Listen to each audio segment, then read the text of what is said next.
Famous last words.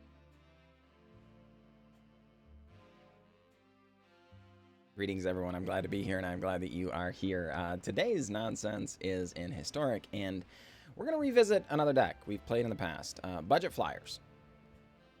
There were a few updates to the deck that changed it some, and honestly, I think it's better now than it was then, and it might even be better placed now even than it was then, and it was a fine deck at the time. I'm loosely defining this as budget because there are a few rares in it, but understand all of the rares are pretty interchangeable with commons and uncommons if you need to. So first and foremost, I want to point out the lands. I am using rare lands. Every one of these rare lands you get, your deck wins just a little percentage more, right? And I want to show you guys, kind of give you guys the best foot forward and a path you can build towards, sort of thing, but not... these aren't required. It could be done, you know, with just like plains and islands and stuff, you know. But it is better with the rare lands for sure. Similarly, there are Skycat Sovereigns. I would be very hesitant to build it without this card. This is very possibly the best card in the deck, and at the very least, the most powerful on the board. 2 mana, 1/1 flying, gets +1/+1 for each other creature you control with flying, and then you can pay 4 mana to create a cat bird flyer. And you can do that as many times as you have mana for. Admittedly, you're not often going to have 8 mana on the battlefield, but, you know, it is relevant that you can. So it even grows itself. But that means if you have, you know, 3 or 4 flyers, then this is getting +3 or +4, right? Gets very big, very, very fast, and for just 2 mana, it's really a bargain.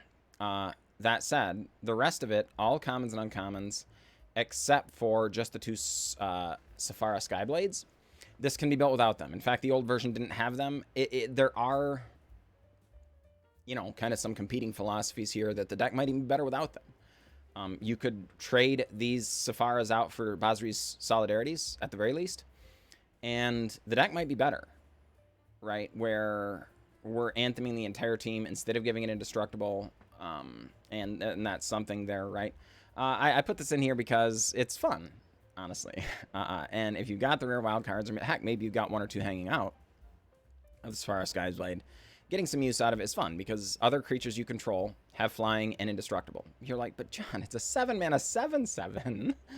How are we ever casting this? Well, you can pay a white and tap 4 untapped creatures you control with flying rather than pay this spell's mana cost. So yeah, that's right.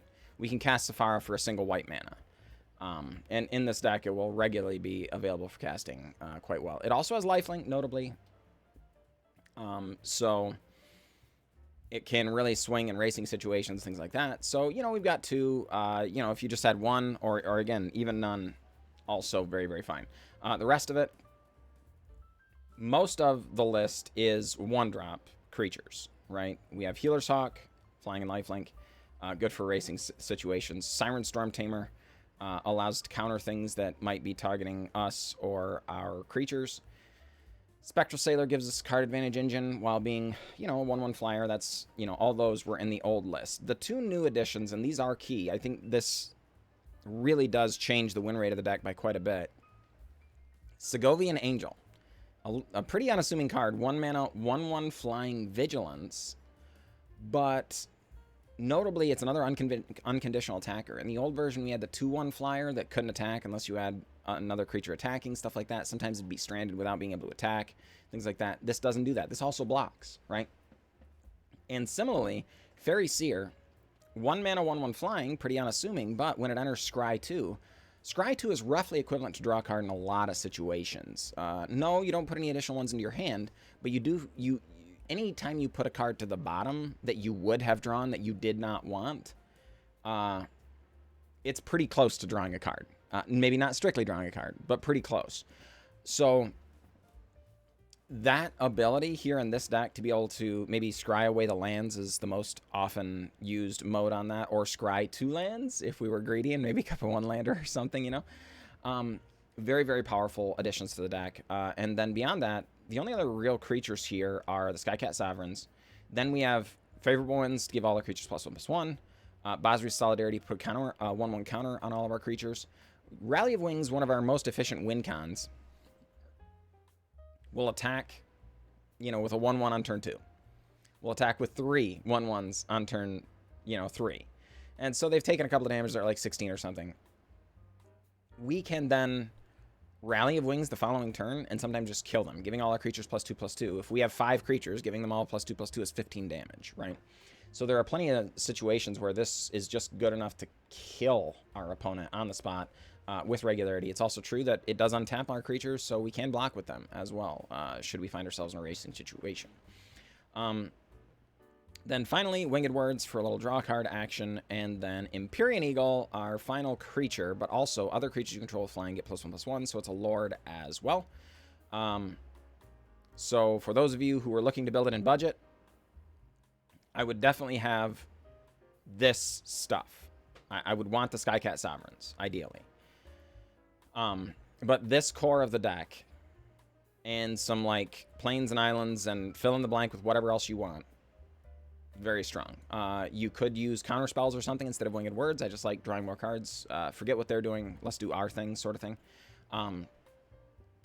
And again, all of these, this is uncommon and common as well. So, again, in budget, I guess I would do like this. The Winged Words is optional as well, though admittedly it's just common. So that said, let's get out to some games and see how we feel about it. All right, folks, here we are up against Darkeye. Good luck, Darkeye. And yeah, I think we are going to go ahead and keep this. A little bit questionable, but we do have the 2 Spectral Sailors, 2 Skycat Sovereigns. It's a pretty powerful hand, all things considered, and our opponent shouldn't know what we're up to, right? So opponent goes to the Plains and passes. Well, that's great. Let's just Spectral Sailor crash in. Get ready for a Skycat Sovereign, sure enough. Opponent goes with Luminarch Aspirant. Okay. Interesting. Well, we get a Glacial Fortress. Pretty happy about that. Then we go with another Skycat Sovereign. Sure enough, we've deployed most of our hand. Our opponent drops to 14. And, boy, there hasn't been very many turns this game. Skycat Sovereign going to go away because of Skyclave Apparition. Inconvenient. But okay. Oh, yeah. Well, interesting. That's a good one. So I guess we're just going to deploy a Siren Stormtamer.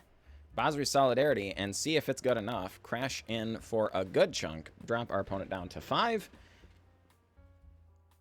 And Brutal Cathar going to target our Skyclave Sovereign. We are going to sacrifice the Siren Stormtamer to counter that ability. Likely didn't need to. We still had lethal, but we were afraid they might have like a 1-mana way of gaining a little life or something like that. That might be silly. Light of Hope or something. So we just thought, let's play it careful. GG, opponent, GG. Alright, folks, here we are up against Yondotar. Good luck, Yondotar. We're going to go with a Healer's Hawk on 1. They go with a Mountain. Well, typically, that's a pretty good start. We're going to crash in with the Healer's Hawk, course, pre-combat. Then Segovian Angel and Siren Stormtamer. If our opponent is playing some kind of mono red burn thing or something, we won't want the Skycat Sovereign to die to that. Oh my goodness, Angel of Unity? What on earth? Well, our opponent does block, so we choose to spend the Rally of Wings to get rid of the Angel of Unity, because it is a flyer and lifelinker. Oh my goodness, Righteous Valkyrie. This could not have gone worse. We really, really did not want to see that card. As long as they don't have more of them, though, everything will be fine. Famous last words. All right, opponent goes back up to 18 against our aggro deck. Very, very bad. Well, we start getting in with Skycat Sovereign because we didn't want to forfeit most of the board. Remember, by attacking in with all the little creatures and chump blocking, or chump attacking, it shrinks our Skycat Sovereigns. Of course, our opponent has Resplendent Angel, which is terrible. Just could not possibly be worse here. It's exactly what they needed to defeat us, I think. But we get Sephara Skyblade, which is a great, great card. Drop them down to 9. And what? Lyra Dawnbringer. Come on, man. No. All right. So I get a little bit tilted here and just start swinging in willy-nilly. Our creatures are indestructible because of our Sky's Blade.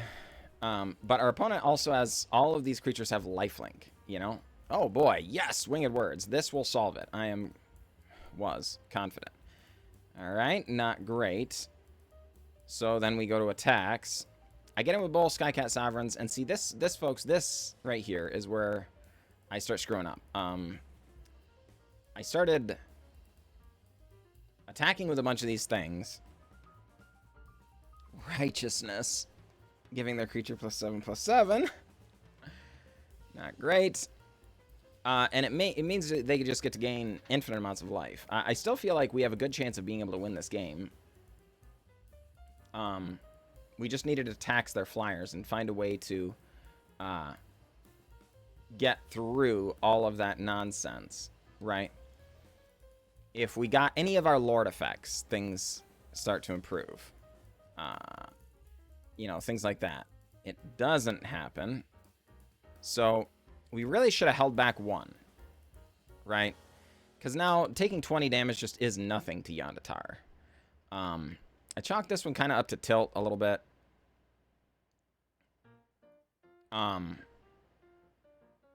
Again, I don't know that it's going to change anything because we had, you know, we would have to chew through a lot of life, and that stupid Resplendent Resplendent Angel is messing everything up. But they would not have been able to attack so aggressively if we'd been holding back the Sky Sovereigns, right? And we just kind of dug ourselves into a really deep hole because I was a little tilted. It felt a little bit really unlucky. Then our opponent comes up with the Borrowed Time, and of course that is good enough. So GG Yondatar, GG, I'll admit. That was sweet, but a little tilting though, you know?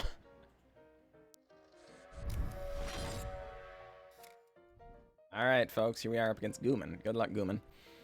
Yep, this hand looks keepable. You can't really see it behind my shoulder there, but it's a Spectral Sailor. Kind of peeking over there. The 2 Empyrean Eagles, quite strong. We will need another land, but we do have Fairy Seer, which will allow us to do just a little bit of scrying. Gotta wait on Gooman to, you know, do their thing. Opponent, obviously, having a hard time in the mulligan decision. It is the most important decision of the game, though, right? So, can't really blame them too much. Definitely happy for all of the speeding up here, because, good lord, as you can tell by the little timer, that doesn't pop up for, like, 2 minutes. So, we normally play these videos at, like, whatever, 1.5 speed or 1.75, something like that. But, yeah, we had to crank it way up so that we didn't have to sit through really, really long time for Gooman there. Fairy Seer comes down. Of course, we need to scry for lands because we drew a 3rd Empyrean Eagle, which is a very good draw, but, of course, we need those stinking lands, darn it. So Fairy Seer, gonna crash in. Opponent goes with Cleric class, Shini's Pridemate. After all that waiting, turns out they were playing life gain. You know? But, okay, fine. So, we do get the land, thank heavens. Fairy Seer really coming through for us there. And we crash in 4/6 and cast another Empyrean Eagle, and our opponent scoops it up. So GG, Gooman. GG. Alright, folks. Here we are up against Luis Henrique MTG. Unfortunately, our first hand only had 1 land, so we got to send it back. We will keep this one and send back a land, because we have Winged Words to hopefully refill our hand. So, Hallowed Fountain. Come on down. Then we will flood the board with a couple more 1/1s. Healer's Hawk, Sylvian Angel is our board presence now. Our opponent starts on a Castle Lockthwain tapped into a Plains. And Thoughtseize. No! We really wanted that Winged Words, and our opponent naturally takes it. Well, we crash in for 3 more. Pass turn. See what Luis Henrique MTG gets up to now. As we wait patiently. Indeed. Okay, they go with Ondu Sky Ruins tapped. So we just say, you know what? Forget all this. We didn't come here to screw around. It's Spectral Sailor. Spectral Sailor. Opponent does have Fatal Push. Of course, we're playing towards Rally of Wings, right? But Skycat Sovereign, also a very, very good draw here. 1 point short, currently, if we were, you know, uninteracted with here. But Fatal Push, a very good card against us. Fortunately, our opponent used it, you know, before the Skycat Sovereign, because we would much rather have a Skycat Sovereign than a Spectral Sailor, I can tell you that. Though, admittedly, the clock is the same, as it turns out. Deal 9 in 1 turn, or 5 2 turns in a row. It doesn't really matter. Opponent has Oath of Kaya, which is crazy, because that would be a very, very good spell in a lot of situations, but here it just doesn't do enough. So we crash it. We do get Bazir Solidarity off top, but of course the Oath of Kaya, gaining them just enough life, just barely to stay alive. Oh my goodness. Opponent drops to 2, draws a bunch of cards with Treacherous Blessing, and we crash in. GG, Louise, GG. Alright, folks, so we're up against Deltina, and fortunately my editor cut out those 2 disgusting hands that we had before this. We have to mulligan all the way down to 5. You always hate to see that. So we get down Siren Stormtamer and draw a Sapphire Skyblade. Naturally, on a mulligan 5, that is not what you want to see, because we're not going to have the 4 creatures to be able to cast it. And then back to back. There's only 2 in the deck. Little tilted. So it was supposed to be the Skycat Sovereign there. I was like, you gotta be kidding me. And I just, you know, I slammed the card out there and I'm like, oh gosh, that's the wrong card. So that feels really bad. As it turns out, kind of works out, because now we can cast Skycat Sovereign and protect it a little bit with the Siren Stormtamer. But boy, oh boy, the Sapphire Skyblade's feeling bad this game.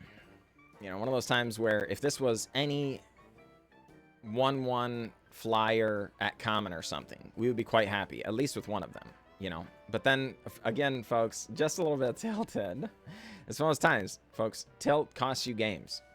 I play the Hengate Pathway on the white side. On the white side. The whole point of this entire endeavor was to be able to protect Skycat Sovereign. That was how we were going to redeem a little bit of a misplay earlier. But sure enough, Blitz the Thunderraptor comes down and does kill it. And, oh my gosh, just everything about this game is going poorly. But we get a favorable wins, which is a strong card. So we crash in for 3. And then 3 more. Okay, opponent Fading hopes it. We do not choose to counterspell that. Recast it. And cast the Healer's Hawk as well. Opponent.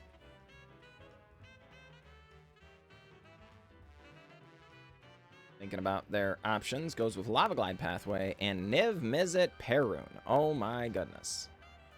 That is a terrifying, terrifying card. Fortunately, the 2 favorable wins do make it difficult to ping down our flyers easily. So there is that. Opponent hitting lots and lots and lots of land drops. But these Sapphire Skyblades actually starting to look castable. We do need... Oh my goodness. Finally get the blue mana, thank heavens. We do need some 1/1 flyers. We have a whole bunch of those. And of course, you know, remember folks, if we had not gotten tilted, we could have saved our Skycat Sovereign. And we would have a Skycat Sovereign making a bird this turn instead of a Siren Stormtamer. And then if we had a bird and a Skycat Sovereign, we would have 4 creatures. So then we draw land in our 19 land deck. If my mouse behavior wasn't indicative, again, folks, feeling the tilt just a little bit. But, you know, I'm not a proud man. I just, you know, I'm willing to show you when I do well, and when I do poorly as well, you know. But opponent comes up with a Ruin Crab, which is not quite where we were expecting them to go with this Niv Mizzet Perun. Decidedly inconvenient. Oh boy, okay, so here's Spectral Sailor. Alright. Trying to decide if we're supposed to do it now or just, you know, try and do a, you know, try and accomplish this task a different way. I don't see how we could accomplish it a different way. So we just jam it and say, okay, let's do this thing. Galvanic Iteration. Okay. Galvanic Iteration. Okay. Yeah. And what are you going to cast, Deltana? Tasha's Hideous Laughter. No! Against our very, very aggressive deck. And I give up the game. I was supposed to counter one, and we would have won on a mull to 5 against the blue-red control deck.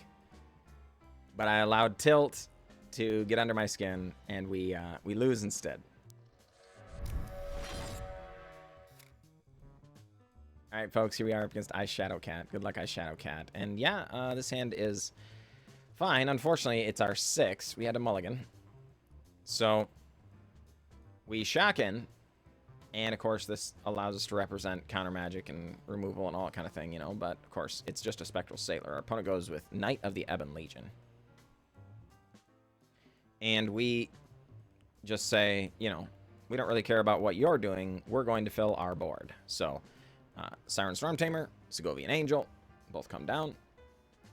Dreadhorde Butcher, that is very, very bad here. We could have blocked, but okay, yep, send the land away. We decide we don't want to give up our creatures. Let's just race. So we crash in for 6. This is still a we trade 2 of our creatures for 1 of your creatures situation, right? Which is not quite where we want to be. We're racing. Of course, it's always unfortunate when your opponent is playing Dreadhorde Butcher. It's likely that they are also prepared to race. So we just take it. Dreadhorde Butcher continues to grow. They do not pump the Knight of the Ebon Legion. So what do you have in store? Spawn of Mayhem? Crud. All right, we crash in there. Opponent does choose to block, unsurprisingly. Well, they drop to 7. We Skycat Sovereign pass the turn. Spawn of Mayhem deals them a little damage, deals us a little damage. Tries to Murderous Rider. It was tempting to allow it to resolve because they pay 2 life there, but we do counter. And then the opponent crashes in, crashes in. We take the easy block on Knight of the Ebon Legion and pray they don't have anything, because if they have something, we're in trouble. But, oh boy, there it is. Rally of Wings off the top. Feeling good, folks. Played to our outs, and we found them. GG, Ice Shadow Cat. GG.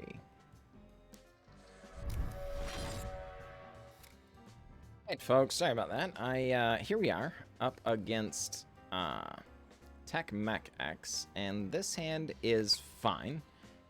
They're taking a little bit of time in their mulligan decision there, but that's okay. Oh boy, we pop down the Fairy Seer and send away 2 very, very bad lands. And we're feeling really, really good about that. So we just go with Segovian Angel and the Siren Stormtamer and crash in for 1 with the Fairy Seer. Hey, interesting. Well, we decide to Winged Words here. Yes, okay. Feeling good in the neighborhood. Crash in for 3. Opponent down to 16. Goes another land. It's Chromatic Lantern. That is not at all what we expected to see. And then we're kind of in a bit of an awkward spot here. We could have favorable wins here if we're going to take this line. So we actually did give up point of damage. If it matters, it matters. But we didn't have lethal, right, with the Basri Solidarity favorable wins. So if we were going to not have lethal, I kind of decided I would rather have indestructible on our creatures and then just line up lethal this turn either way. So as it turns out, didn't matter. Tech Mech X. Gotcha. GG. GG.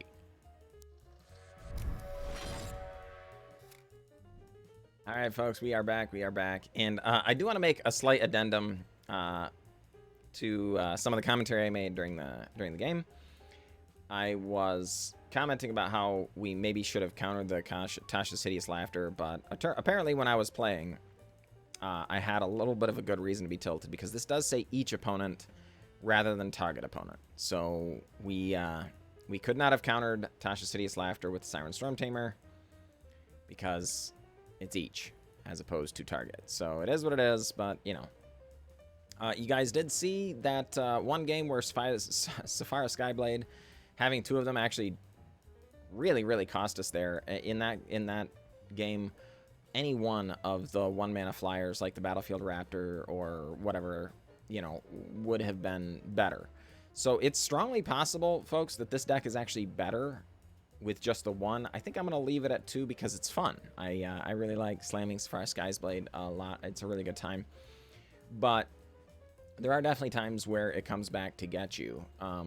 Keep in mind, our creature count is at 30, so that's relatively robust. But if you know, we're not hard casting this ever. We've got to have 4 creatures in play before this ever does anything. So technically down to 28, and these are 3 mana, so that's kind of expensive. So if anything, again, I mentioned earlier, it's strongly possible, folks, that just taking out these, the Winged Words and the Sapphire Skyblade, just for more 1-drops, might even make the deck even better and more budget friendly as well. That said, it's fun. In the interest of full disclosure, I did not show you guys every game because I was trying to show you interesting games that did interesting things, and we played against some kind of boring matchups and stuff. I played 9 games. I won 5, lost 4 in Mythic. So I'm not ashamed of any of the games we played or whatever, but just, you know, I try and show you guys interesting things that are entertaining, hopefully. But I also, I don't want to mislead anybody, particularly not if you're going to be spending your wild cards to do those things. But again, positive win rate, 56% win rate in Mythic with this budget list. So yes, this can absolutely get you to Mythic. If you were trying to do those sorts of things, you'll have to play quite a few games. Like, it's, you know, this is not going to beat anybody down with your wallet or anything like that. You know, you're going to have to earn it, so to speak, as far as playing lots of games, but you should be able to maintain a pretty consistently above 50% win rate with this deck, as long as you are piloting it correctly, which, you know, it might take some practice to get started and learn as well. But that said, I think the deck is really good, and I encourage you to play it. So thank you all. I will catch you next time.